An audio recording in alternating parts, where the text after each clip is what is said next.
فلا أقسم بمواقع النجوم وإنه لقسم لو تعلمون عظيم إنه لقرآن كريم في كتاب مكنون لا يمسه إلا المطهرون تنزيل من رب العالمين.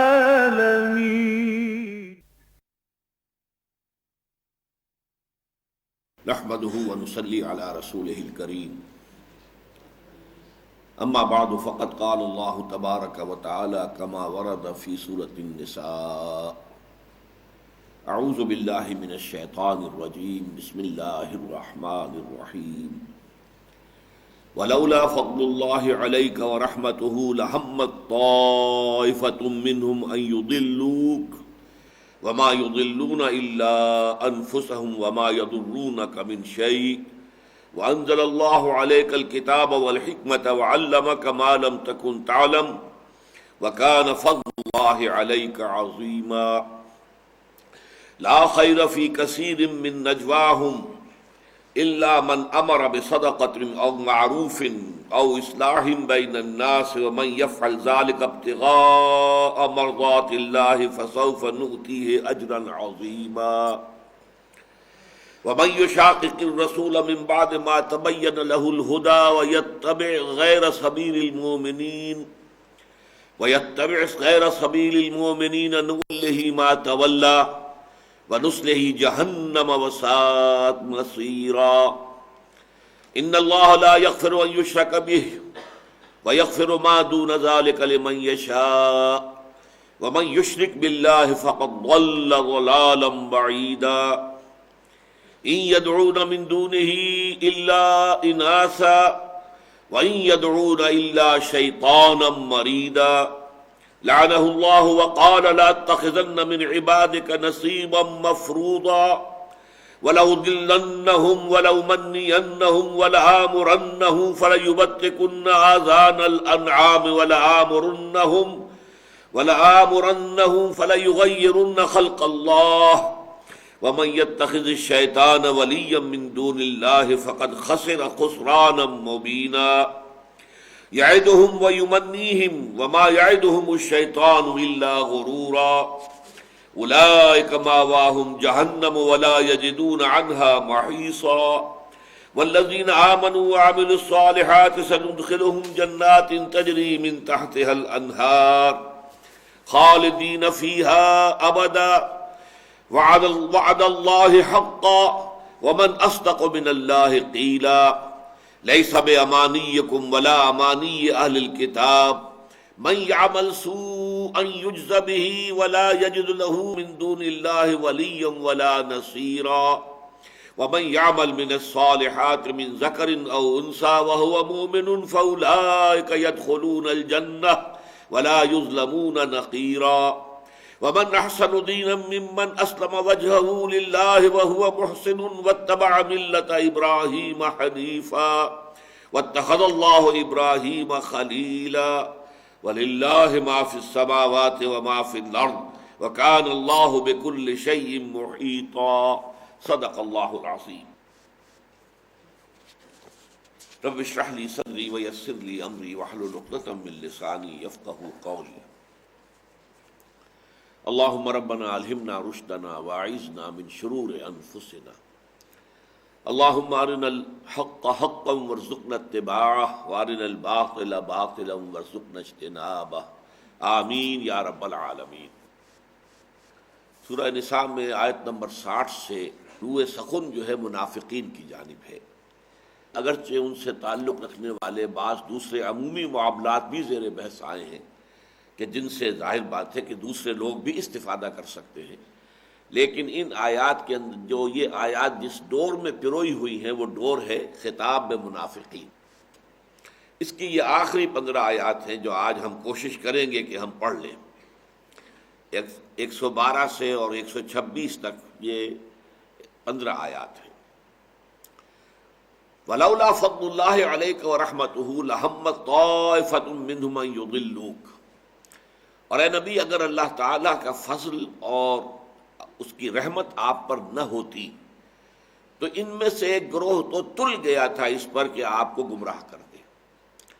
پس منظر میں یاد رکھیے، اگرچہ شاید 2 ہفتے گزر گئے ہیں، ناغہ ہوا ہے کہ ایک واقعہ ہو گیا تھا کہ ایک مسلمان نے، وہ منافق تھا، وہ انصار کے گھرانے بنو ظفر کا فرد تھا، اس کا نام طعمہ تھا یا بشیر ابن عبیرق، یہ مختلف نام آتے ہیں مختلف روایتوں میں. اس نے ایک مسلمان کے گھر میں چوری کی، نقب لگائی، چوری کی. اس کے بعد لے جا کر وہ چوری کا مال اس نے ایک یہودی کے پاس امانتاً رکھ دیا. اب ظاہر بات ہے جس کی چوری ہوئی تھی اس نے شور مچایا، کھوجیوں نے کھوج لگا کر اور یہودی کے مکان تک بات پہنچا دی، اور وہاں سے وہ سامان جو ہے وہ برآمد بھی ہو گیا. اب شور مچ گیا، یہودی نے چوری کی ہے. اس یہودی نے یہ کہا کہ نہیں، میں نے چوری نہیں کی ہے، میرے پاس تو فلاں شخص یہ مال امانتاً رکھ گیا ہے، آپ اس سے پوچھیے. اب اس شخص نے قسمیں کھا لی، یہ جھوٹ بول رہا ہے، یہ یہودی ہے. تو یہ مقدمہ جب حضور صلی اللہ علیہ وسلم کے پاس پہنچا تو اس شخص نے کچھ ایسے انداز میں اپنی بات پیش کی، اور ساتھ ہی جو وہاں پر ابھی ایک خاندانی عصبیت باقی تھی، قبائلی عصبیت، خاندانی عصبیت، کہ جو ضعیف الایمان لوگ تھے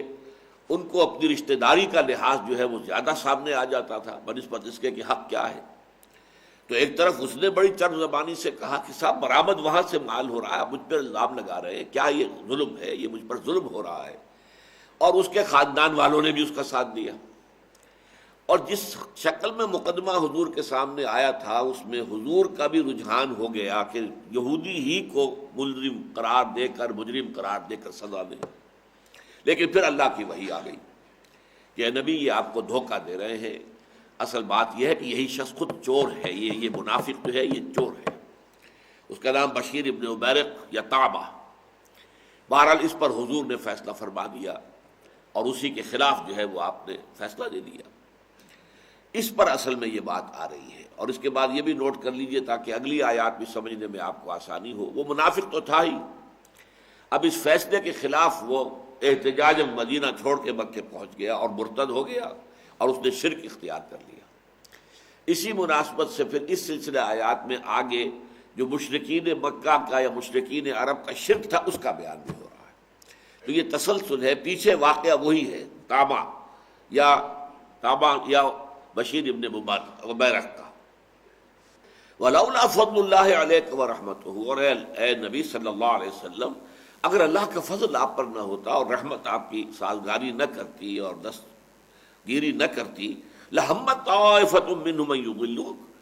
ان میں سے ایک گروہ یعنی منافقین میں سے ایک گروہ وہ تو تل گیا تھا اس پر کہ وہ آپ کو گمراہ کر دے، آپ سے غلط فیصلہ لے لے. پھر بعد میں جا کے اس کو دلیل بھی بناتے کہ دیکھو جی یہ کیسے نبی ہے. آپس میں جب گفتگو کرتے کہ ہماری باتوں سے دھوکہ کھا گئے، یہ نبی کہاں کے ہوئے، تو پھر یہ جو ہے بڑھتا بڑھتا ایک طوفان جو ہے کچھ اور بن جاتا. وَمَا يُضِلُّونَ إِلَّا أَنفُسَهُمْ. اور یہ نہیں گمراہ کر رہے مگر اپنے آپ کو. ان کا یہ طرز عمل جو ہے وہ ان کی گمراہی کے پردوں کو چاک کر رہا ہے، ان کی گمراہی پر ردے کے اوپر ردہ چڑھاتا جا رہا ہے. وَمَا يَضُرُّونَكَ مِنْ شَيْءٍ. اور اے نبی، آپ کو یہ ہرگز کوئی نقصان نہیں پہنچا سکیں گے. اللہ تعالیٰ آپ کے ساتھ ہے، اللہ بر وقت آپ کی رہنمائی کرے گا، وحی کے ذریعے سے آپ کو صحیح بات بتائی جائے گی. وَأَنزَلَ اللَّهُ عَلَيْكَ الْكِتَابَ وَالْحِكْمَةَ. اور اللہ کا کتنا بڑا فضل اور کتنا بڑا احسان آپ پر ہے کہ اللہ تعالیٰ نے نازل کی ہے آپ پر کتاب بھی اور حکمت بھی. کتاب احکام، حکمت احکام کی حکمت بھی، اور حکمت ایمانی بھی ہے کہ آپ سمجھیں فلسفیانہ انداز میں کہ ایمان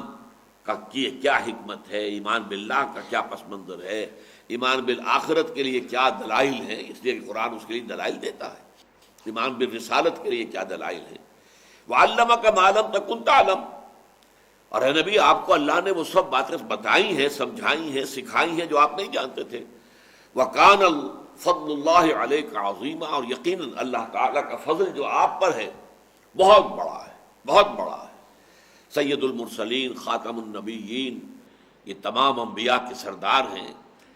اور آپ کو جو کتاب دی گئی ہے اس میں ہدایت کامل ہو گئی ہے اللہ کی ہمیشہ ہمیش کے لیے۔ اس کی حفاظت کا ذمہ اللہ نے لیا ہے، جبکہ سابقہ کسی کتاب کی حفاظت کا ذمہ نہیں لیا ہے۔ تو اس اعتبار سے آپ پر دین کی تکمیل ہوئی۔ اگلی صورت کے اندر شروع ہی میں آ جائے گا الیوم اکملت لکم دینکم واتممت علیکم نعمتی ورضیت لکم الاسلام دینا۔ اور پھر یہ کہ آپ کو ایسے جانثار سرفروش اور فدائی ایک جو ہے فراہم کیے ہیں صحابہ کرام کی شکل میں، کہ جہاں آپ کا پسینہ گرے وہاں وہ اپنی خون کی ندیاں بہانے کو تیار۔ تو یہ بہت بڑا فضل ہے آپ پر۔ پھر آخرت میں جو کچھ ہوگا وَلَلْآخِرَةُ خَيْرٌ لَكَ مِنَ الْأُولَىٰ، جو یہاں ہیں آپ کے فضائل ہیں وہ تو کچھ بھی نہیں ہے اس کے مقابلے میں کہ جو آپ کے مقامات بلند جو ہیں وہ آخرت میں ظاہر ہوں گے۔ لا خیر فی کثیر من نجواہم، یہ مضمون جو ہے قرآن مجید میں کئی مرتبہ آیا ہے، مدنی صورتوں میں بلکہ مکی صورتوں میں بھی ہے۔ یہ جو منافقین ہیں، یہ جو خسر خسر کرتے ہیں، علیحدہ ہو کر گفتگویں کرتے ہیں، مشورے کرتے ہیں، اس کو کہتے ہیں نجوا، دوسروں سے علیحدہ ہو کر بات کرنا۔ اور یہ خاص طور پر رات کی تاریکیوں میں ما لا یبیتون جو آیا ہے، وَيَرْضَىٰ بِمَا یبیتون، جس کی جو باتیں یہ راتوں کو مشورے کرتے ہیں۔ تو یہ جو نجوا ان کا ہے، یہ مشورے کرتے ہیں، خفیہ مشورے، خسر خسر کرتے ہیں، اس میں اکثر میں کوئی خوبی نہیں ہے، خیر نہیں ہے۔ ہاں نجوا ایک ہو سکتا ہے الا من امر بصدقۃ، سوائے اس کے کہ جو کسی صدقے کا مشورہ دے۔ اب اگر آپ کسی امیر آدمی کو بھرے مجمع میں کہیں گے بھئی تجھے اللہ نے بہت دولت دے رکھی ہے تو خرچ کر اللہ کی، اس کا معاملہ جو ہے اس پر ہو سکتا ہے کہ برعکس اثر پڑ جائے۔ تنہائی میں آپ جا کر اس سے کہیں کہ بھائی آپ پر اللہ کا بڑا فضل ہے، جیسے کہ قارون کی قوم کے لوگوں نے قارون سے کہا تھا، تو اب تم اللہ تعالیٰ کا اس فضل جو ہے اس کا خود بھی اس سے استفادہ کرو، اچھا کھاؤ اچھا پیو، اللہ تعالیٰ نے حرام نہیں کیا ہے اچھا کھانا اچھا پینا، لیکن یہ کہ اس میں سے انفاق کرو، غریبوں کی مدد کرو، اللہ کے دین کے لیے خرچ کرو۔ تو الا من امر بصدقۃ او معروف، یا کسی اور نیک کام کے لیے وہ اگر مشورہ دیتا ہے۔ امر کا لفظ حکم کے لیے بھی آتا ہے، مشورے کے لیے بھی آتا ہے۔ تو فرمایا کہ جو کوئی بھی مشورہ دے صدقے کے لیے یا کسی اور خیر کے کام کے لیے، بھائی دیکھو یہاں بہت تکلیف ہے، صرف ایک کنواں ہے اور لوگوں کو دقت ہے، ایک کنواں کھدوا دو، تمہارے پاس جو ہے اتنے وسائل ہیں، یہ تمہارا جو ہے یہ تمہارا صدقہ جاریہ ہو جائے گا۔ او اصلاح بین الناس، یا لوگوں کے مابین اصلاح کرنے کے لیے، دو بھائی جھگڑ پڑے ہیں، اب آپ ان آمنے سامنے بٹھا کر کریں گے تو وہ جرح بڑھتی چلی جائے گی۔ آپ اس سے علیحدگی میں ملیں، بھائی کیا مسئلہ ہے آپ کا، کیا آپ کو شکایت کیا ہے دوسرے بھائی سے، دوسرے بھائی کے پاس آئے، بھائی یہ شکایت ہے، ان کی رفع کرو، طرح کرو۔ یہ جو اصلاح بین الناس ہے اس میں کسی درجے میں جھوٹ بولنا، جسے توریہ کہتے ہیں، وہ توریہ کرنے کی بھی اجازت ہے کہ آپ نے ایک بھائی سے بات کی پھر دوسرے سے جا کر کہا بھائی وہ تو تم سے بہت محبت کرتا ہے، تمہیں غلط فہمی ہو گئی ہے، اسے کسی معاملے میں غلط فہمی کی وجہ سے کسی نے شاید جو ہے وہ گمراہ کر دیا ہے، پھر اس سے بھی آ کر یہ کہے کہ بھائی تو وہ بھائی تو تمہارا جو ہے وہ بڑا خیر خواہ ہے تمہارا، چاہے اس نے کوئی خیر خواہی کی بات نہ کی ہو، لیکن اس حد تک بھی توریہ کرنے کی بھی اجازت ہے اصلاح بین الناس کے ذمن میں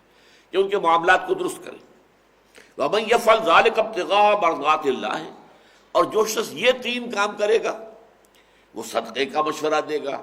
یا کسی اور خیر کے کام کا مشورہ دے گا، نصیحت کرے گا، تاکید کرے گا،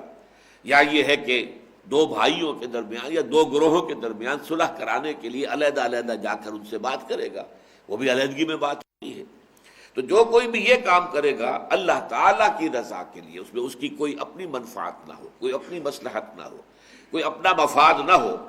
ابتغاء مرضات اللہ، اللہ کی رضا حاصل کرنے کے لیے، فسوف نؤتیہ اجرا عظیما، تو اسے تو ہم عطا کریں گے، دیں گے بہت بڑا اجر۔ تو اس میں ایک طرف تو دیکھیے کہ منافقین کے اوپر جو ہے ان کی طرف بھی اشارہ ہو گیا، وہ خسر خسر کرتے تھے، اجتماعات کے اندر مسلمان جمع ہیں تو وہ اپنا ایک گچھا سا علیحدہ بنا لیتے تھے، علیحدہ بیٹھے ہوئے ہیں اور آپ اس میں جو ہے خسر خسر کر رہے ہیں، پھر جو کچھ حضور کہہ رہے ہیں اس پر ہنس بھی رہے ہیں، مسکرا کر ایک دوسرے کو جو ہے یہ کیا کہہ رہے ہیں، یہ سارا ان کا انداز تھا، ٹیز کرنا، پرووک کرنا، مسلمانوں کو پریشان کرنا۔ ان کے لیے ظاہر بات ہے کہ پھر مسلمانوں کو خیال آتا پتہ نہیں یہ کیا باتیں کر رہے ہیں، ان کو یہ باتیں نہیں کرنی چاہیے، کیا کر رہے ہیں یہ اس وقت حضور کی محفل میں بیٹھے ہوئے، اور ان کا یہ طرز عمل جو ہے اس محفل کے شایان شان نہیں ہے۔ وَمَن يُشَاقِقِ الرَّسُولَ مِن بَعْدِ مَا تَبَيَّنَ لَهُ الْهُدَىٰ، اب یہاں آ گیا ہے جیسے کہ میں نے عرض کیا تھا کہ جو نفاق کی آخری منزل ہے وہ پھر یاد کر لیجئے، کسی آزمائش سے جی چرانا، ہجرت سے جی چرا رہے ہیں، قتال سے جی چرا رہے ہیں، حضور کے حکم کی فرما برداری سے جو ہے جی چرا رہے ہیں، تو یہ جی چرانا جو ہے جب تک کہ شکل یہ رہے کہ وہ بعد میں غلطی مان لیں، جھوٹ نہ بولیں، اپنے اس کام کے اوپر کوئی پردہ نہ ڈالیں، تب تک تو ہم اس سے کہیں گے ضعف ایمان، ایمان کی کمزوری ہے۔ اب اپنے آپ کو بچانے کے لیے جھوٹا کہیں، جھوٹے عذر پیش کریں، جھوٹ بولیں، ہم نے تو کہا ہی نہیں، یہ کیا ہے؟ یہ نفاق کا آغاز ہو گیا۔ کذب جو ہے یہ نفاق کا آغاز ہے، اور دو احادیث ایسی ہیں کہ جن میں حضور نے اس کو علامتوں میں سے قرار دیا ہے کہ یہ تین چیزیں ایسی ہیں، یہ آیت المنافق ثلاث اذا حدث کذب واذا وعد اخلف واذا اؤتمن خان۔ منافق کی تین مثالیں، تین جو ہے نشانیاں یہ ہیں کہ جب بات کرے جھوٹ بولے، جب وعدہ کرے خلاف ورزی کرے، جب امین بنایا جائے خائن ثابت ہو۔ اور اس میں حدیث جو مسلم شریف کی اس میں یہ بھی آیا ہے کہ وَلَوْ صَامَ وَصَلَّى وَزَعَمَ أَنَّهُ مُسْلِمٌ، ایسا شخص جو ہے جس میں یہ تین علامتیں ہوں وہ کٹر منافق ہے، خواہ وہ نماز پڑھتا ہو، روزہ رکھتا ہو اور اپنے آپ کو مسلمان سمجھتا ہو۔ تو قسم جو ہے پہلی منزل ہے۔ دوسری منزل ہے جھوٹی قسمیں، اتخذوا ایمانہم جنۃ، خدا کی قسم ہے میری یہ مجبوری تھی۔ اب یہ خدا کی قسم کھا کر اس کو ڈھال بنا لیا، اب آگے کیا کہیں؟ حضور اپنی شرافت اور مروت کی وجہ سے خاموش ہو جاتے، ٹھیک ہے بھائی جائیے، لیکن یہ ہے کہ ظاہر بات ہے کہ انہیں معلوم تھا کہ ہم نے جھوٹ بولا ہے، اور اسی لیے پھر کہتے تھے ہوا اذن، یہ نرے کان ہی کان ہے، ان کے دماغ میں بھیجا نہیں ہے، ہم نے جھوٹی قسم کھائی انہیں پتہ ہی نہیں چلا، اذن بس کان ہے، لیکن اندر دماغ نہیں ہے جو سمجھ سکے کہ یہ بات صحیح کہی جا رہی ہے، غلط کہی جا رہی ہے، جھوٹ ہے یا سچ ہے۔ یہ اس کے بعد اس کو اور الٹا ایکسپلائٹ کرتے تھے۔ تیسری سٹیج آتی ہے جب کہ حضور سے بالخصوص، یعنی جو بھی اس وقت مسلمانوں کے امیر تھے اور عام مسلمان جو صادقین تھے، جو ہر پکار پر لبیک کہتے تھے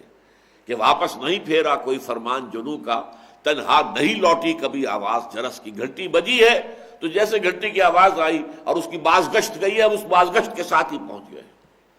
یہ جن لوگوں کی کیفیت ہوتی تھی ان سے انہیں دشمنی ہو جاتی تھی، زدم زدہ ہو جاتا تھا۔ یہ لوگ ہیں جن کی وجہ سے ہم جو ہے نمایاں ہو جاتے ہیں، سب بیٹھے رہتے، کوئی نہ جاتا تو سب برابر ہوتے، اب یہ تو دوڑ کے چلے گئے، ہم بیٹھے رہ گئے، ہم نمایاں ہو گئے۔ کہ یہ لوگ ہیں اصل میں کہ جن کے اندر یا ایمان کی کمی ہے، یہ ایمان کا ضعف ہے، یا منافق ہے، تو انہیں دشمنی ہو جاتی تھی۔ اور دوسرے یہ کہ یہ محمد صلی اللہ علیہ وسلم نے خامخواہ جو ہے جنگوں کا سلسلہ شروع کر دیا۔ بھائی تبلیغ کرتے رہتے، آپ تبلیغ کے ذریعے سے لوگوں کو جو ہے ٹھیک کر لیں، جب سب لوگ ٹھیک ہو جائیں گے تو اللہ کا دین بھی غالب ہو جائے گا۔ اب آپ سمجھ رہے ہیں کہ میں اشارہ کر رہا ہوں، آج بھی ایک بہت بڑی تحریک ہے مسلمانوں کی جو یہی کہتی ہے کہ بس تبلیغ کرو، دعوت دو، لوگ ٹھیک ہوتے جائیں گے، ہوتے جائیں گے، ہوتے جائیں گے، ہوتے جائیں گے، جب سب ٹھیک ہو جائیں گے خود بخود نظام اللہ کا آ جائے۔ بھائی اگر ایسا ہو سکتا تو حضور کبھی تلوار نہ اٹھاتے، اس لیے کہ جو شیاطین ہیں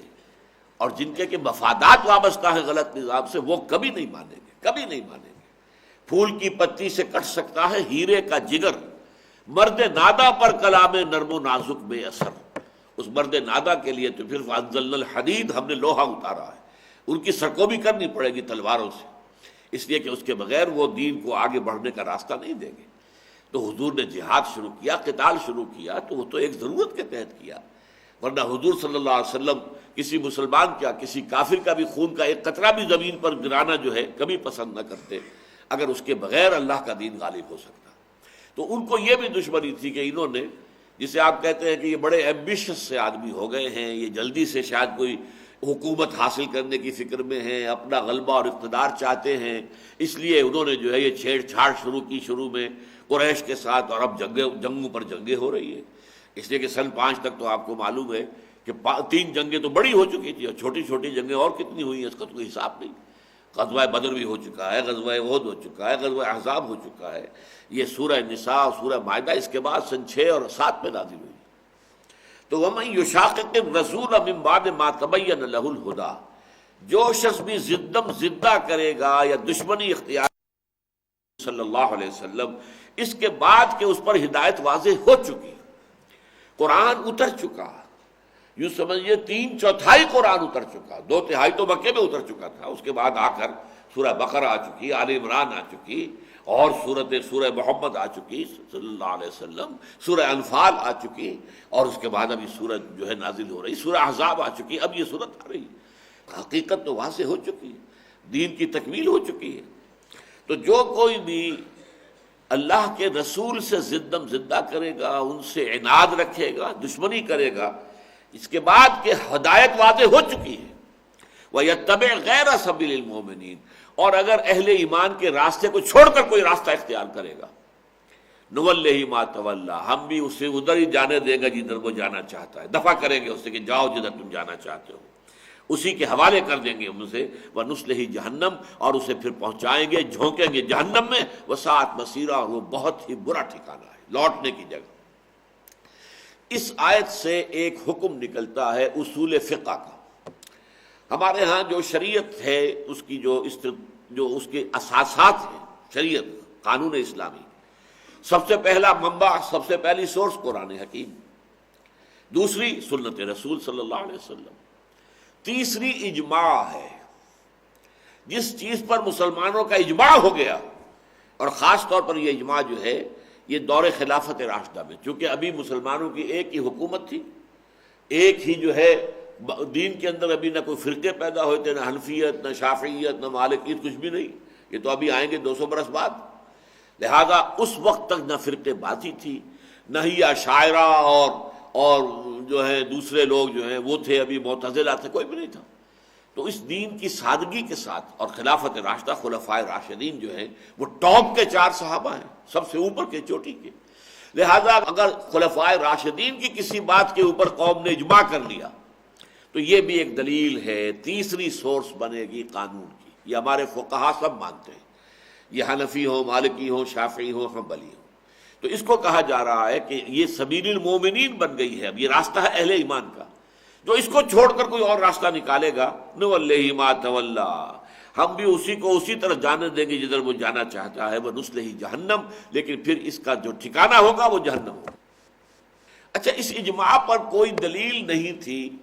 کیونکہ اصول فقہ سب سے پہلے جس نے مرتب کیے ہیں وہ امام ابو حنیفہ نہیں ہے رحمۃ اللہ علیہ، بلکہ امام شافعی ہے رحمۃ اللہ علیہ۔ ان کی کتاب الام جو ہے وہ پہلی کتاب ہے جس میں انہوں نے بحث کی ہے اصول کیا ہے فقہ کے، اور اس کی سورسز کیا ہیں، اس کے ستون کون کون سے ہیں۔ قرآن ہے، پھر سنت رسول ہے جو حدیث کے ذریعے سے معلوم ہو رہی ہے، پھر اجماع ہے، پھر قیاس ہے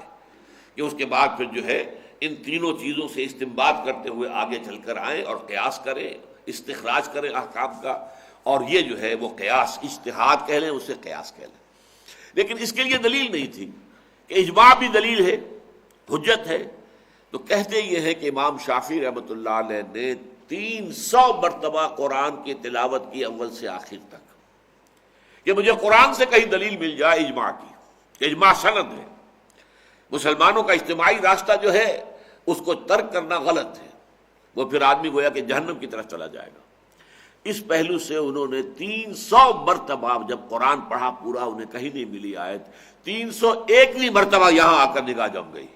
یہ ہے جگہ مل گئی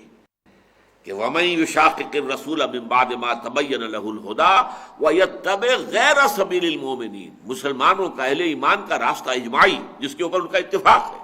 اس کو چھوڑ کر کوئی اور راستہ اختیار کرے گا، نُوَلِّهِ مَا تَوَلَّىٰ وَنُصْلِهِ جَهَنَّمَ وَسَاءَتْ مَصِيرًا۔ ان اللہ لا یغفر ان یشرک بہ، اب یہاں سے وہ شرک کی باتیں اب شروع ہو رہی، کیوں ہو رہی ہے؟ سلسلہ کلام کیا ہے کہ وہ بدبخت جو تھا بشیر ابن ابیرق یا طعمہ، وہ جب اس کے خلاف حضور نے فیصلہ سنا دیا تو بھاگ کر وہ چلا گیا مکے، اور وہاں جا کر مشرک ہو گیا، مرتد ہو گیا۔ اب اس حوالے سے یہاں بات ہو رہی ہے کہ اس کے جو خاندان والے ہیں، جو اس کا ساتھ دے رہے تھے، جو اس کے لیے شور مچا رہے تھے، جو اس کے لیے دہائی دے رہے تھے، دیکھیے جی کیا ظلم ہو رہا ہے، ایک مسلمان کی بات نہیں مانی جا رہی اور ایک یہودی کافر کی بات مانی جا رہی ہے، یہ کیا ہو رہا ہے؟ اب ان کے لیے یہ آ رہا ہے کہ سوچو، غور کرو، شرک اتنی بری شے ہے، اور یہ شخص جا کر شرک میں مبتلا ہو گیا تو اس سے تو ظاہر ہو گیا کہ اس کے اندر کیا تھا، اس میں تو خبث بھرا ہوا تھا، اس میں خباثت تھی، ظاہر ہو گیا ہے۔ ان اللہ لا یغفر ان یشرک بہ ویغفر ما دون ذلک لمن یشاء، اللہ تعالیٰ اسے ہرگز معاف نہیں کرے گا کہ اس کے ساتھ شرک کیا جائے، ہاں اس سے کم تر جس کے لیے جو گناہ چاہے گا معاف۔ یہ آیت اس سے پہلے بھی آ چکی ہے اسی سورہ مبارکہ میں، اور اس سورہ مبارکہ میں یہ 2 مرتبہ آئی ہے۔ اس میں ایک بات تو یہ جان لیجئے کہ اگرچہ باریک تجزیے میں ہر گناہ جو ہے شرک بن جاتا ہے، مثلا آپ نے نفس کی خواہش کو مقدم رکھا،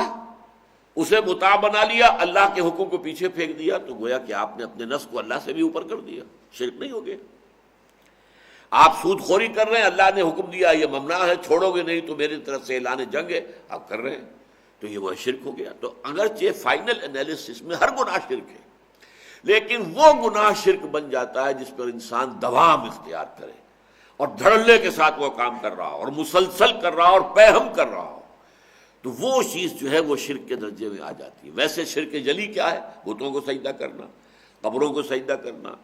اللہ کے سوا کسی اور کی دہائی دینا، کسی اور سے مدد مانگنا، کسی اور سے اولاد مانگنا، یہ سب شرک ہے۔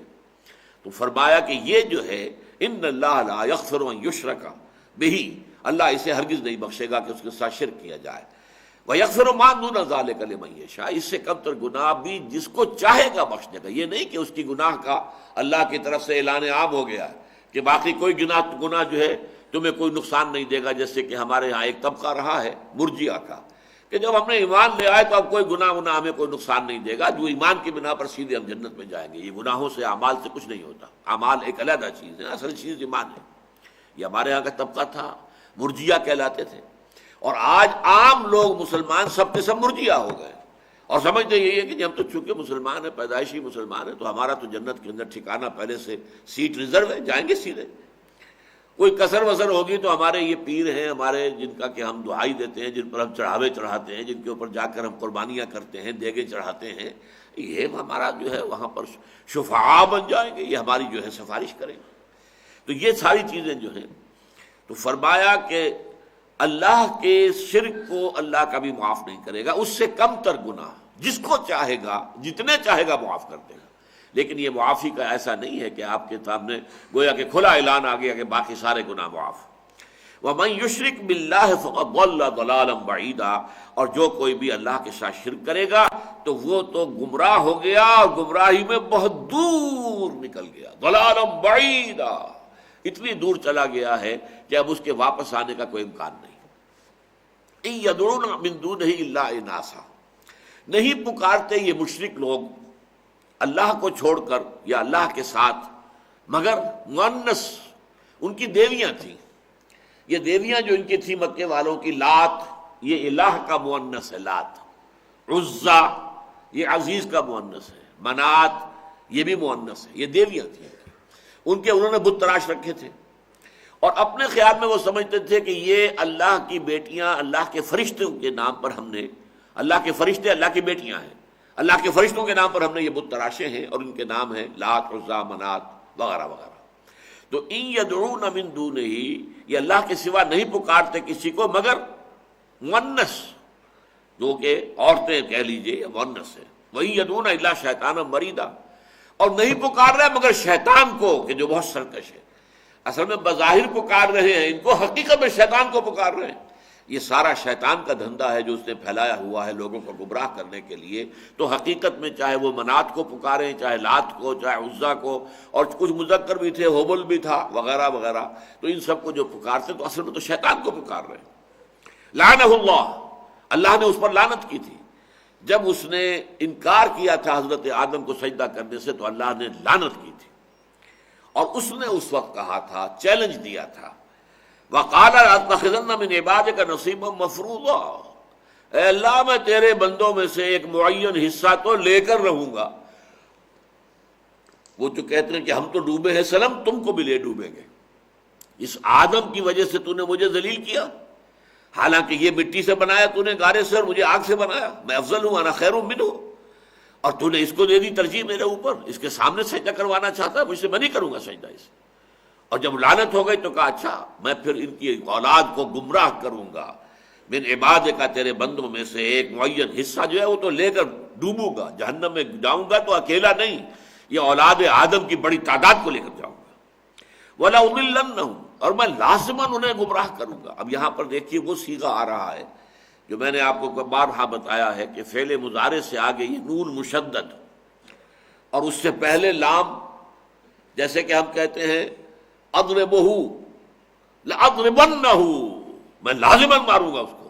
ضرب کروں گا اس کو، لاقتلنہ، میں اسے لازماً قتل کروں گا۔ اس سے زیادہ تاکید کا کوئی اسلوب عربی زبان میں موجود نہیں ہے، ایمفیسس کا، تاکید کا، زور دینے کا۔ تو وہی صیغے ہیں جو یہاں آ رہے ہیں، وَلَأُضِلَّنَّهُمْ، میں لازماً انہیں گمراہ کر کے رہوں گا، وَلَأُمَنِّيَنَّهُمْ، اور میں ان کے اندر جو ہے انہیں امیدوں کے سبز باغ میں انہیں گمراہ کر دوں گا، یوں ہو جائے، یوں ہو جائے، یوں ہو جائے، میں یہ کر لوں، ایک کارخانہ بن گیا پھر دوسرا بن جائے، یہ آرزوئیں، یہ تمنائیں، اور اس کے ساتھ یہ کہ ٹھیک ہے غلط کام تو ہم کر رہے ہیں، اللہ بخشنے والا ہے، یہ بھی دل کا امانیوں ہوں۔ ہم تو جب ابراہیم کی نسل سے ہیں، ہم یعقوب کی اولاد ہیں، ہم بنی اسرائیل ہیں، ہم تو اللہ کے بڑے چہیتے ہیں، اس کے بیٹوں کے مانند ہیں، نحن ابناء اللہ واحباؤہ، اللہ ہمیں جہنم میں نہیں ڈالے گا۔ اور دوسرے یہ کہ یہودیوں کے ساتھ کوئی غلط کام کریں گے ہم تو اس کی باس پرس ہو بھی جائے گی، اسرائیلیوں کے ساتھ، باقی جینٹائلز گوئمز ان کے ساتھ ہم جو چاہیں کریں، ہمارے اوپر کوئی گرفت نہیں، کوئی پکڑ نہیں ہے۔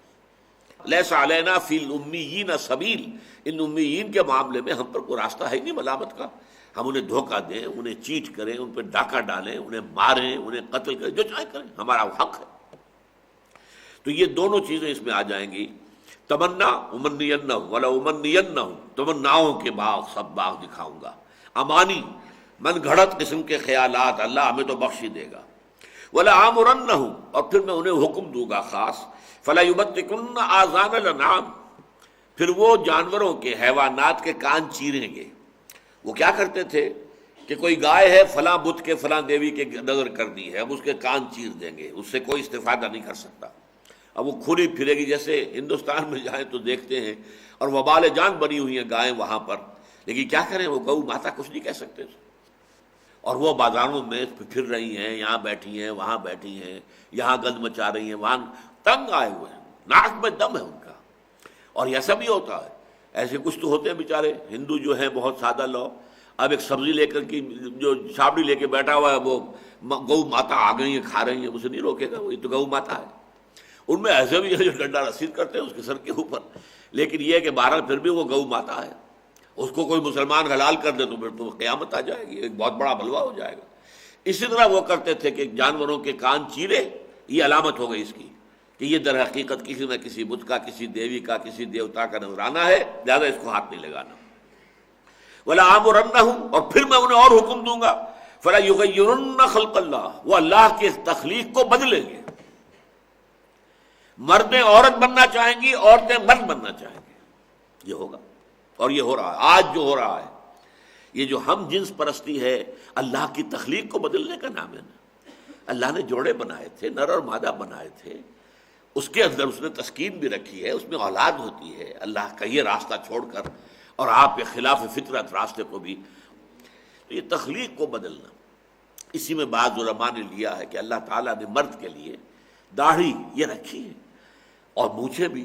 اگرچہ مونچھوں کو کترانے کا حکم دیا صفائی کی وجہ سے کہ مونچھیں زیادہ بڑی ہوں گی تو آپ پانی پئیں گے تو اس کے اندر بھی وہ بھی ڈوبے گی، تو شواری بھی اسی لیے کہتے ہیں پینے والیاں، آپ دودھ پی رہے ہیں تو مونچھیں ہیں تو وہ سفید ہو جائیں گی آپ کی مونچھیں بھی، تو گویا کہ انہوں نے بھی آپ کے ساتھ دودھ پیا ہے، لہذا حکم کیا ہے کہ انہیں کتراؤ، قص الشواری، چھوٹا کرو، مونچھوں کو چھوٹا کرو لیکن داڑھی بڑھاؤ۔ اب یہ ہے جو اللہ تعالیٰ نے مردوں کے لیے حسن کے طور پر، ان کی علامت کے طور پر، ان کی مردمی اور مردانگی کے ایک اعلان کے طور پر دیا، اسے بھی بدل رہے ہیں۔ یہ تمام چیزیں جو اب آج کے معاملے آ رہے ہیں، جس طریقے سے کہ آج کل جو فیشن کے اعتبار سے وہ بہت سی چیزیں ایجاد ہو گئی ہیں، میں تو ان سے واقف بھی نہیں ہوں، کوئی تھریڈنگ ہو رہی ہے، کہیں کچھ اور ہو رہا ہے، کہیں جو ہے وہ جو پلکیں جو ہے، یہ جو ہیں بھویں جو ہیں یہ کچھ بنائی جا رہی ہیں مصنوعی، کہیں بالوں میں بال گوندے جا رہے ہیں جن پر لعنت کی ہے حضور نے صلی اللہ علیہ وسلم۔ بھئی اللہ نے جتنے بال تمہیں دیے بس اتنے رکھو، تم اس کے اندر اور بال جوڑ کر تو اللہ کی تخلیق پر گویا کہ مطمئن نہیں ہو. اللہ نے جیسا تمہیں بنایا ہے بس ویسے اس کے اوپر راضی رہو، شاکر رہو. تو میں انہیں حکم دوں گا تو یہ اللہ کی تخلیق کو بدلیں گے. وَمَن يَتَّخِذِ الشَّيْطَانَ وَلِيًّا مِن دُونِ اللَّهِ فَقَدْ خَسِرَ خُسْرَانًا مُبِينًا، اور جو کوئی بھی اللہ کو چھوڑ کر شیطان کو ولی بنائے گا تو اس تو بہت بڑے خسران کے اندر، بڑے واضح مبین گھاٹے کے اندر، نقصان کے اندر پڑ گیا. یعظہم ویمنیہم، وہ ان سے وعدے بھی کرتا ہے، ہو جائے گا، یہ ہو جائے گا، چلو آگے، میں بھی تمہارے ساتھ ہوں. اہل ایمان جو ہے ان کو شکست ہو جائے گی. اور جب وہ لشکر سامنے آیا، بھاگا الٹے پاؤں، اور اس نے کہا کہ میں وہ چیزیں دیکھ رہا ہوں جو تم نہیں دیکھ رہے، وہ فرشتوں کی قطاریں آ رہی ہیں، تو میں تو اللہ سے ڈرتا ہوں. گیا، بھاگ گیا. یہ ہوا ہے، بدر کے موقع پر ہوا ہے. تو یہ جو ہے پہلے تو وعدے کرتا ہے، خوب وعدے کرتا ہے، اچھے امیدیں دکھاتا ہے، اور ان کی امیدوں کا جو ہے جسے طول عمل کہتے ہیں ہمارے یہاں، امیدوں کا طول، یہ یوں ہو جائے، پھر یوں ہو جائے، پھر یوں ہو جائے. شیخ چلی کی طرح بیٹھے ہوئے نقشے بنا رہے ہیں اور اپنی ساری توانائیاں قوتیں اسی میں لگا رہے ہیں. اور دوسرے یہ کہ سیغفر لنا، ہمیں تو بخش دیا جائے گا. یہ بھی شیطان کی دی ہوئی در حقیقت جو ہے انسان کو وہ گمراہی ہے کہ اللہ بڑا رحیم ہے، بڑا غفور ہے. یہی مولوی ڈھکوسلے کرتے ہیں، اللہ آگ میں ڈالے. اللہ کہاں آگ میں ڈالے گا؟ کوئی اپنی اولاد کو آگ میں ڈالتا ہے؟ تو اللہ تو کہتا ہے کہ الخلق عیال اللہ، حضور نے فرمایا کہ پوری مخلوق اللہ کے کنبے کے مانند، کیسے ڈالے گا؟ یہ تو ایسے ڈراوے کے لیے، جیسے بچوں کو کہہ دیتے ہیں باہو آیا، وہ آ رہا ہے، وہ بھوت آ رہا ہے، دیو آ رہا ہے. یہ اس طرح سے یہ باتیں کہہ دی گئی، ان کی کوئی حقیقت، یہ باتیں کہنے والے آپ کے ہاں موجود ہیں اور بڑے عجیب انداز میں کہتے ہیں. مجھے 20 سال پہلے کی بات یاد ہے کہ یہیں ماڈل ٹاؤن میں رہتا تو تھا، کرشن نگر میں، یہاں ایک جگہ پر کوٹھی میں ڈی بلاک کی، وہاں میں درس کے لیے آیا. تو وہاں ایک صاحب تھے اور وہ اسی بات جو میں نے ابھی، ڈاکٹر صاحب سوچئے خدا کے لیے کوئی ایسا ہوگا کہ کیا واقعی کسی آگ میں اللہ آگ میں ڈالے گا؟ نہیں، دیکھیے سوچئے، وہ تو رحیم ہے، وہ غفور ہے، اور قرآن کہہ رہا ہے میں ڈالوں گا، بھر دوں گا. تو گویا کہ قرآن کی نفی ہو رہی ہے، تردید ہو رہی ہے. لیکن انداز وہ ہے، اسی کو کہا ہے کہ یہ شیطان اللہ کے نام پر تمہیں دھوکہ دیتا ہے. وہ بڑا غفور ہے، بڑا نکتہ نواز ہے، وہ بخشنہار ہے، وہ کسی کو عذاب نہیں دے گا. تو فرمایا یعدہم ویمنیہم وما یعدہم الشیطان الا غرورا، یہ دھوکہ ہے جو سب دے رہا ہے. اولئک مأواہم جہنم ولا یجدون عنہا محیصا، یہ وہ لوگ ہیں کہ جن کا ٹھکانہ جہنم ہے، جن کی پناہ گاہ، ماوا کہتے ہیں جہاں کوئی پناہ لیتا ہے، اب ان کی پناہ گاہ جہنم ہے، وہی جائیں گے. جیسے کہ کہا گیا ہے سورہ حدید میں کہ یہ اب ان کا ٹھکانہ اور ان کا جو ہے غم بانٹنے والی وہ آگ ہی آگ ہے. ماواکم النار ہی مولاکم، اب تمہاری ولی، تمہاری مولا یہ آگ ہی ہے، جو دکھ سکھ کرنا اس سے کرو. ولا یجدون عنہا محیصا، اور اس سے کہیں بھی رستگاری کی جگہ نہیں پائیں گے، نکل بھاگنے کا کوئی امکان نہیں ہوگا، چھٹکارا پانے کا کوئی امکان نہیں ہوگا. اس کے برعکس والذین آمنوا وعملوا الصالحات، وہ لوگ جو ایمان لائے یا لائیں گے، اور وہ کہ جنہوں نے نیک عمل کیے یا کریں گے، سندخلہم جنات، ان کو ہم داخل کریں گے باغات میں، تجری من تحتہا الانہار، جن کے دامن میں ندیاں بہتی ہوں گی. لفظی ترجمہ تو ہوگا جن کے نیچے ندیاں بہتی ہوں گی، میں اس کا ترجمہ کیا کرتا ہوں دامن میں. اصل میں قرآن مجید میں جو ایک فطری باغ ہوتا ہے، ایک باغ تو آپ لگاتے ہیں، جیسے کہ باغ ہے شالامار آپ نے لگایا، اس میں یہ ترتیب ہے، اس میں اس طریقے سے نالیاں چل رہی ہیں، اس طرح کے لیولز ہیں، یہ تو آپ کا ہے، آرٹیفیشل ہے. لیکن ایک نیچرل باغ ہوتا ہے. کشمیر میں جا کے دیکھیے وہاں کیا ہوتا ہے کہ پلانٹیشن ہوتی ہے ذرا اونچائی پر، اور نیچے پہاڑ کے دامن میں، پہاڑی کے، وہ دریا بہہ رہا ہے، کوئی نالا بہہ رہا ہے. اب اس نالے سے سیپیج ہو رہی ہے پانی کی، جڑوں کو پانی پہنچ رہا ہے، اور یہاں پر پھر وہ درخت اگ رہے ہیں. تو یہ دامن میں ندیاں بہنا، جیسے کہ اقبال نے کہا تھا کہ دامن میں کوہ کے ایک چھوٹا سا جھونپڑا ہو، یہ ایک دامن میں کوہ کے، تو دامن کوہ کے اندر ایک ندی بہہ رہی ہے، ایک دریا بہہ رہا ہے، اور اس کے دونوں طرف اونچانوں کے اوپر جو ہے بے ربوۃ، جو کہا گیا ہے سورہ بقرہ کے اندر، وہ باغ جو ذرا اونچائی پر ہو، وہ باغ ہوتا ہے اصل میں کہ جس میں دوام رہتا ہے. تو فرمایا ان کے دامن میں ندیاں بہتی ہوں گی، خالدین فیہا، اور اس میں وہ ہمیشہ ہمیش رہیں گے، ابدا، ہمیشہ ہمیش، ہمیشہ ہمیش، ہمیشہ ہمیش. وعد اللہ حق، دیکھیے خالدین کے معنی بھی ہمیشہ رہنا، لیکن جہاں تکرار اور دینی ہو اور زور دینا ہو تو وہاں ابدا مزید آ جاتا ہے، خالدین فیہا ابدا۔ اور اس معاملے کے اندر یہ ہے، یہ تیسرا مقام میرے سامنے آج آیا ہے، پہلے دو مقامات ہیں جو میں عام طور پہ بیان کیا کرتا ہوں۔ ویسے علیحدہ تو جہنم کے لیے بھی ابدا کا لفظ آیا، خالدین فیہا ابدا علیحدہ، لیکن جہاں تقابل فوری ہوتا ہے، سائملٹینیس کنٹراسٹ، جہنم کے ساتھ فوراً جنت کا تذکرہ یا جنت کے ساتھ فوراً جہنم کا تذکرہ، وہاں پر کئی مقامات پر یہ ہے کہ جنت کے لیے تو خالدینہ پر ابدا کا اضافہ ہوتا ہے، جہنم پر نہیں ہے۔ ابھی ہم نے پڑھا ہے اس میں رہیں گے، لیکن وہاں پر ابدا کا لفظ دیں گے، اس میں رہیں گے ہمیشہ ہمیش، لا یجدون عنہا محیصا، نکلنے کا کوئی راستہ نہیں ہوگا۔ لیکن یہاں پر جو ہے ابدا، ہمیشہ ہمیشہ۔ اس سے بعض لوگوں نے نتیجہ نکالا ہے، اور ان بعض کے اندر دو بڑی عظیم شخصیتیں بھی ہیں۔ ایک شیخ ابن عربی جو تصوف کے بہت بڑے امام مانے جاتے ہیں، شیخ اکبر انہیں کہا جاتا ہے، اور ایک امام ابن تیمیہ جو اہل حدیث حضرات کے اصل امام ہیں، جیسے حنفی امام ابو حنیفہ کے مقلد ہیں، ایسے ہی جن کو ہم اہل حدیث کے سلفی کہتے ہیں، اصل میں وہ امام ابن تیمیہ کے فتاوی پر عمل کرتے ہیں۔ امام ابن تیمیہ اور یہ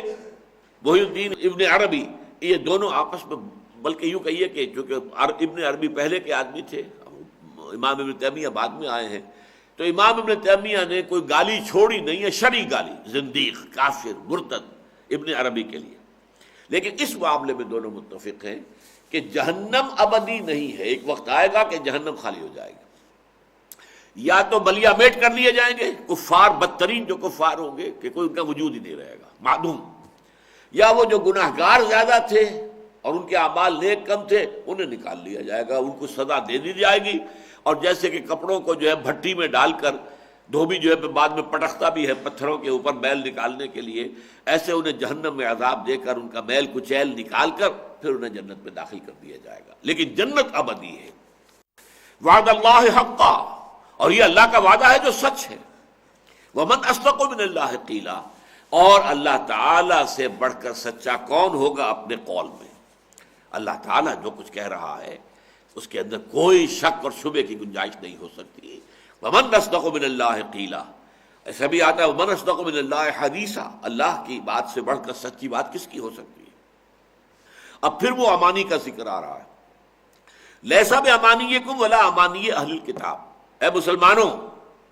نہ تمہاری آرزوؤں تمناؤں، یا جس کو انگریزی میں کہیں گے وشفل تھنکنگ سے کوئی فائدہ ہوگا، اور نہ اہل کتاب کو اپنی وشفل تھنکنگ سے کوئی فائدہ ہوگا۔ وہ بھی کہتے تھے نا نحن ابناء اللہ واحباہ، ہم تو اللہ کے بیٹوں کے مانند ہیں، بڑے چہیتے ہیں، we are the chosen people of the Lord، ہم اللہ کے منتخب بندے ہیں، تو ہمیں جہنم میں داخل نہیں کیا جائے گا مگر گنتی کے چند دن۔ یہ سارے ان کے خیالات تھے، من گڑت خیالات تھے۔ اسی طرح مسلمانوں، اگر تم بھی اسی قسم کے من گڑت خیالات اپنے ایجاد کر لو گے، اجی ہم تو امت محمد میں سے ہیں صلی اللہ علیہ وسلم، ہمیں کیا خبر، ہمارا کیا سوال ہے کہ جہنم میں ہمیں ڈالا جائے؟ تو یہ ساری چیزیں تمہاری امانی ہیں۔ کسی جگہ کہتا ہے تلک امانیہم قل ہاتوا برہانکم ان کنتم صادقین، یہ ان کی امانی ہے، ان سے کہیے لاؤ دلیل۔ کہیں لکھا ہوا ہے تورات کے اندر، یہ کہیں لکھا ہوا ہے قرآن کے اندر، کہیں کسی حدیث صریح کے اندر ہے؟ نہیں، حدیث صحیح ہو ویسے ہی ہے کہ خیالات آپ کے ہیں، آپ کی تمنائیں ہیں، آپ کے بنائے ہوئے عقائد ہیں، یہ دوسری بات ہے۔ لیسا بامانیکم ولا امانی اہل الکتاب، کچھ نہیں ہوگا نہ تمہاری آرزوؤں اور وشفل تھنکنگ سے اور من گھڑت عقائد و خیالات سے، اور نہ اہل کتاب کے من گھڑت خیالات سے۔ من یعمل سوءا یجز بہ، جو کوئی بھی کوئی بڑی برائی کرے گا اس کی جزا اسے مل کر رہے گی۔ اب جزا کی دو شکلیں ہوں گی، یا تو جزا کو وہ جو سزا دی جائے گی گناہ کی، اگر نیکی اس کے بدل میں موجود ہے تو ڈیبٹ کریڈٹ برابر ہو جائے گا۔ کوئی صاحب ایمان ہے تو صاحب ایمان کا ظاہر بات ہے کہ پھر اعمال کا بدل ہوگا، نیکیوں کا پلڑا زیادہ ہے، بدیوں کا جو ہے ہلکا ہے، سیدھے جنت میں چلے جائیں گے۔ اور اگر بدیوں کا پلڑا بھاری ہے، نیکیوں کا کم ہے، تو جہنم میں ڈالے جائیں گے، اور پھر وہاں ان کی وہی دھلائی کر کے، وہ ان کی جو ہے بھٹی میں چڑھا کر جہنم کے اندر تپا کر، اور پھر ان کو سزا دے کر اور پاک صاف کر کے اور پھر جنت میں داخل کر دیا جائے گا۔ تو یہ جزا کی دونوں شکلیں ہو سکتی ہیں۔ تو من یعمل سوءا یجز بہ، ولا یجد لہ من دون اللہ ولیا ولا نصیرا، اور نہیں پائے گا وہ، اب یہاں دون کا لفظ آ رہا ہے اللہ کے مقابلے میں، اللہ کے فیصلے کو رکوانے والا کوئی ان کا ولی نہیں ہوگا، کوئی نصیر نہیں ہوگا۔ یہ اپنی جگہ پر اولیاء اللہ جن کو سمجھتے ہیں کہ یہ ہمیں چھڑوا لیں گے، یا جو کہتے ہیں خدا جنوں پکڑے چھڑا لے، محمد نے پکڑے چھڑا کوئی نہیں سکتا۔ بھائی کس نے کہا ہے تم سے؟ سوچو تو صحیح، قرآن میں بتاؤ کہیں، حدیث میں بتاؤ کہیں۔ اللہ تعالیٰ تو کہتا ہے کہ میری اجازت کے بغیر وہاں کوئی شفاعت نہیں کر سکے گا، وہاں کوئی زبان نہیں کھول سکے گا۔ وہاں تو قرآن مجید میں تو یہ بیان کیا گیا، ہاں اللہ کی اجازت سے شفاعت ہوگی، اور جس کے لیے اللہ چاہے گا اس کے لیے شفاعت ہوگی۔ یہ بھی نہیں کہ اپنی مرضی سے جس کے لیے چاہیں شفاعت کر دیں۔ حضرت ابراہیم اپنے باپ کے لیے شفاعت نہیں کر سکیں گے، قتل نہیں کر سکے۔ وہ تو جو یہاں پر بھی دعا ان کے لوگوں نے مانگ لی تھی، اسی پر بھی قرآن مجید میں آیا ہے، وہ بہت ہی نرم دل انسان تھا، واب تھا، حلیم تھا، اور لیکن اس پر بھی جب یہ بات واضح ہو گئی کہ میرا باپ کفر پہ اڑ چکا ہے، تو پھر انہوں نے اس سے اپنی جو ہے بیزاری کا اعلان کر دیا۔ چاہے باپ ہے لیکن نہیں، آپ نہیں کر سکتے شفاعت، مشرکین کی، کفار کی شفاعت نہیں ہے، اہل ایمان کی شفاعت، وہ بھی جس کی اللہ اجازت دے اور جس کو اللہ اجازت دے۔ تو فرمایا ولا یجد من دون اللہ ولی ولا نصیرا، اللہ کے مقابلے میں انہیں نہ کوئی ولی اور حمایتی میسر ہوگا، نہ کوئی مددگار۔ ومن یعمل من الصالحات من ذکر او انثی وہو مؤمن، اور جو کوئی نیک عمل کرے گا، چاہے وہ مذکر ہو چاہے مؤنث ہو، مرد ہو یا عورت ہو، وہو مؤمن، ایمان شرط ہے۔ نیک عمل بغیر ایمان کے قبول نہیں ہے۔ سب سے پہلی چیز ایمان ہے، اللہ پر ایمان، آخرت پر ایمان، رسالت پر ایمان۔ اس کے بغیر نیک اعمال جو ہے وہ بے بنیاد ہے۔ کیوں؟ کس لیے کر رہا ہے؟ آخرت کو تو مانتا نہیں، اللہ کو مانتا نہیں، اللہ کے لیے نہیں کر رہا، آخرت کے لیے نہیں کر رہا، تو دنیا کے لیے کر رہا ہے، دکھاوے کے لیے کر رہا ہے، ریاکاری کر رہا ہے۔ یا جیسے ہمارے یہاں فاؤنڈیشن بنا لیتے ہیں بڑے بڑے جو لوگ ہیں سرمایہ دار، اور اس سے کیا وہ جو ٹیکس سے بچنے کے لیے کرتے ہیں سارے کام۔ تو یہ ساری چیزیں جو ہوتی ہیں کس لیے ہو رہی ہیں؟ یہ دنیا کا دکھاوا ہے، یا یہ ہے کہ کوئی اور ان کا منفعت جو ہے سرکار دربار میں رسائی کے لیے بڑے بڑے چندے دے رہے ہیں، بڑے بڑے ادارے ہیں بلا رہے ہیں افتتاح کے لیے تاکہ ہم ان کی نگاہوں میں آ جائیں۔ کیا کر رہے ہیں؟ الیکشن آنے والا ہے تو لنگر بھی کھول دیا، آؤ غریبوں کھاؤ کھانا یہاں پر، اور جا کر بھنگیوں کی بستی میں بھی جا کر وہ جو گند میں اور ریت میں لتھڑے ہوئے بچے ہوتے ہیں انہیں بھی اٹھا کر اپنی جو ہے وہ چھاتی سے لگا لیں گے تاکہ انہیں معلوم ہو جائے ہم ان کے ہمدرد ہیں، ووٹ دیں گے۔ یہ نیکیاں نہیں ہے، یہ تو دھندا ہے، کاروبار ہے، یہ تو دنیاوی مقاصد کے لیے ہو رہا ہے۔ تو ومن یعمل، اب اس پر جو ہمارا منتخب نصاب کا درس نمبر 2 ہے حقیقت بر، وہ اس کے اوپر جو ہے ہمارا نہایت جامع کہ بر کسے کہتے ہیں، تقویٰ کسے کہتے ہیں، اس پر نہایت جامع درس ہے۔ ومن یعمل من الصالحات من ذکر او انثی، جو کوئی بھی نیک کام کرے گا چاہے وہ مذکر ہو مرد ہو اور چاہے انثی ہو عورت ہو، وہو مومن، شرط یہ ہے کہ وہ مومن ہو، فاولئک یدخلون الجنہ، تو یہ وہ لوگ ہیں جو جنت میں داخل ہوں گے، ہو کر رہیں گے، کوئی ان کو روک نہیں سکے گا۔ ولا یظلمون نقیرا، اور ایک تل بھر بھی ان پر زیادتی نہیں ہوگی، ان کا کوئی عمل ضائع نہیں ہوگا۔ جیسے کہ سورہ آل عمران کے آخر میں آیا فاستجاب لهم ربهم انی لا اضیع عمل عامل منکم، میں تم میں سے کسی عمل کرنے والے کے کسی عمل کو ضائع نہیں کروں گا، بلکہ جو بھی عمل تمہارے سامنے آ جائے گا، فمن یعمل مثقال ذرۃ خیرا، تو وہ اس کو دیکھ لے گا، اور کوئی شر کرے گا اس کو دیکھ لے گا۔ تو اس اعتبار سے اللہ تعالیٰ جو ہے ان کے سب کے اعمال ان کے سامنے لے آئے گا۔ فاولئک یدخلون الجنۃ ولا یظلمون نقیرا، جیسے تل ہوتا ہے چھوٹا سا، اتنا بھی ظلم نہیں ہوگا، اتنی زیادتی نہیں ہوگی، اتنی حق تلفی نہیں ہوگی، ان کا کوئی نیک عمل ضائع نہیں کیا جائے گا۔ ومن احسن دینا، اب آیا ہے بہت جامع ماں، اس سے بڑھ کر بہتر دین کس کا ہوگا، من اسلم وجہہ للہ، جس نے اپنا چہرہ اللہ کے سامنے جھکا دیا، سرنڈر کر دیا، وَهُوَ مُحْسِنٌ، اور وہ محسن ہے۔ یہ سرنڈر خوبصورتی کے ساتھ ہے، عمدگی کے ساتھ ہے، یہ سرنڈر صرف ظاہری نہیں باطنی بھی ہے۔ جب یہ ہوگا، اس لیے کہ یہ جو احسان ہے یہ سب سے اونچا درجہ ہے۔ اسلام، ایمان، احسان۔ اسلام تو آپ نے کلمہ شہادت پڑھا مسلمان ہو گئے، کوئی ہندو سکھ، پارسی، عیسائی ابھی کلمہ پڑھے اشہد ان لا الہ الا اللہ و اشہد ان محمد رسول اللہ، مسلمان ہو گئے۔ اب مومن کون ہوگا؟ جس کے دل میں یہ یقین پیدا ہو جائے، اللہ کا یقین، آخرت کا یقین، جنت کا، دوزخ کا یقین، بعث بعد الموت کا یقین، قیامت کے دن کا یقین، وزن اعمال کا یقین۔ جب یہ یقین پیدا ہو جائے گا، رسالت کا یقین، کتابوں کا یقین، قرآن کا یقین، تو اب آپ مومن ہو گئے۔ اچھا، یہ یقین اتنا گہرا ہو گیا کہ آپ کو یہ ایمانی حقائق ایسے محسوس ہوتے ہیں جیسے آپ اپنے آنکھوں سے دیکھنے والی چیز پر آپ کو یقین ہوتا ہے، اتنا یقین ہوتا ہے۔ جب سوال کیا حضرت جبرائیل نے، انسانی شکل میں آئے تھے اور انہوں نے کہا اخبرنی عن الاسلام، حضور نے فرمایا اسلام یہ ہے ان تشہد ان لا الہ الا اللہ وان محمد رسول اللہ وتقیم الصلاۃ وتؤتی الزکاۃ وتصوم رمضان وتحج البیت ان استطعت الیہ سبیلا۔ پھر پوچھا یہ تو بات آپ نے صحیح کہہ دی، اب بتائیے ایمان کیا ہے؟ اس میں فرمایا ان تؤمن باللہ والیوم الاخر والملائکۃ، یہ ایمان وہ ہے کہ یقین پیدا ہو جائے۔ پھر پوچھا فرمائیے مل احسان، احسان کیا ہے؟ ان تعبد اللہ یا ان تعمل للہ یا ان تخشى اللہ، یہ تین روایتوں میں تین الفاظ آئے ہیں، تاکہ تو اللہ کی عبادت کرے، تاکہ تو اللہ کے لیے بھاگ دوڑ کرے، نیک عمل کرے، جد و جہد کرے، تاکہ تیرے اندر اللہ کی خشیت اتنی ہو جائے کانک ترا ہو، ایسے کہ جیسے تم اللہ کو دیکھ رہے ہو، آنکھوں سے دیکھ رہے ہو۔ جب اللہ کو آنکھوں سے دیکھے گا تو ابو جہل سے بڑا مسلمان کون ہوگا پھر اس وقت؟ تو یہ کیفیت دنیا میں ہو سکتی، کان نہ کر دیکھ تو نہیں سکتے تو،